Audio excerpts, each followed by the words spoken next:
हरे कृष्ण। स वै भागवतो राजा पाण्डवेयो महारथः बालक्रीडनकै क्रीडन् कृष्णक्रीडां ययाददे। अध्याय 3 स्कंद 2 श्रीमद् भागवतम। इसका अर्थ है कि पांडवों के पौत्र जो थे महाराज परीक्षित अपने बाल्यकाल से ही श्री भगवान के महान भक्त थे। वे खिलौने से खेलते समय भी अपने कुलदेव की पूजा का अनुकरण करते हुए भगवान श्री कृष्ण की पूजा किया करते थे। तो प्रभुपाद जी ने तात्पर्य में बहुत सुंदर कहा है कि 50 वर्ष पूर्व तक भी सभी भारतीयों की सामाजिक संरचना इस प्रकार से सुव्यवस्थित बनाई गई थी कि लोग ऐसा साहित्य नहीं पढ़ा करते थे जो श्री भगवान के कार्यकलापों से जुड़ा न हो। वे ऐसा नाटक नहीं खेलते थे जो श्री भगवान से संबंधित न हो। वे ऐसे मेले या उत्सव का आयोजन भी नहीं करते थे जो ईश्वर से संबंधित न हो। नहीं वे ऐसे स्थानों में जाते थे जो तीर्थस्थल न हो तथा श्री भगवान की लीलाओं से पवित्र न हुआ हो। इसीलिए देहात का सामान्य व्यक्ति तक रामायण, महाभारत, गीता तथा श्रीमद् भागवतम के बारे में अपने बचपन से ही चर्चाएं करने लगता था। किंतु कलियुग के प्रभाव से ये सब सुकरों की सभ्यता को प्राप्त हो चुके हैं और दिव्य ज्ञान की चिंता किए बिना रोटी कमाने हेतु श्रम करते रहते हैं।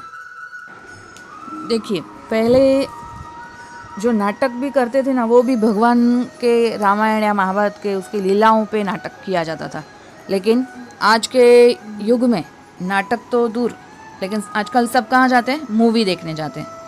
चलो मूवी देखने जाते हैं, आज संडे है तो जो भगवान की जो लीलाएं हैं, कथाएं हैं, उनका ज्ञान फिर लोगों को नहीं हो पाता है क्योंकि परिवर्तन हो गया है इतना, क्योंकि सबको अपनी इंद्रिय तृप्ति में आनंद आने लगा है।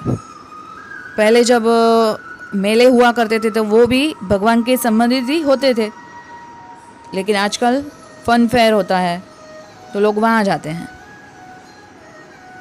और पहले जो थे 50 साल तक पूर्व सभी लोग तीर्थ स्थल पर जाते थे। जब भी जाना होता था तो तीर्थ स्थल पर जाना पसंद करते थे, लेकिन आजकल सबको हिल स्टेशन पर जाना है।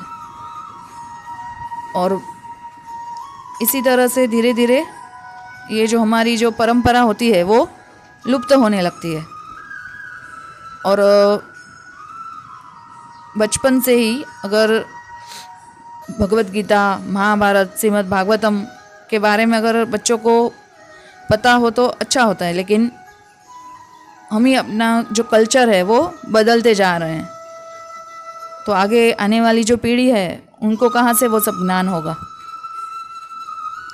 तो हमें सिर्फ पैसा कमाने के लिए ही काम नहीं करना चाहिए, क्योंकि वो तो कोई भी एक जो कुकर और सुकर होते हैं, जो कुत्ते और सुअर जो होते हैं, वो भी अपना दिनचर्या जो होता है वो कैसे भी करके निर्वाह कर लेते हैं, लेकिन हमें उनसे ऊपर उठना है और हमको भी भगवान की प्राप्ति कैसे हो वो देखना है। और हमारे जो बच्चे हैं वो भी कैसे, हमारी फैमिली है वो कैसे इसमें आए, वो हमको देखना चाहिए। तात्पर्य यह है कि बचपन से ही बच्चे सीखते हैं और माँ बाप का अनुकरण करते हैं। तो जैसा वातावरण रहेगा वैसा ही बच्चे सीखेंगे आगे जाकर। तो परीक्षित महाराज भी जहाँ थे वहाँ पे पहले से ही कृष्ण की आराधना होती थी। बाल्यकाल से ही उन्होंने श्री कृष्ण की लीलाओं का श्रवण किया था और इसलिए वो एक महान शुद्ध भक्त बने थे। शुद्ध भक्तों की संगति से कोई भी साधन सिद्ध भगवत भक्त बन सकता है। इसका ज्वलंत उदाहरण हमारे महान गुरु श्री नारद मुनि है। अपने पूर्व जन्म में वे मात्र एक दासी पुत्र थे, किंतु महान भक्तों की संगति से वे ऐसे भगवत भक्त बन गए जो भक्तिमय सेवा के इतिहास में अद्वितीय है। हरे कृष्णा, हरि बोल।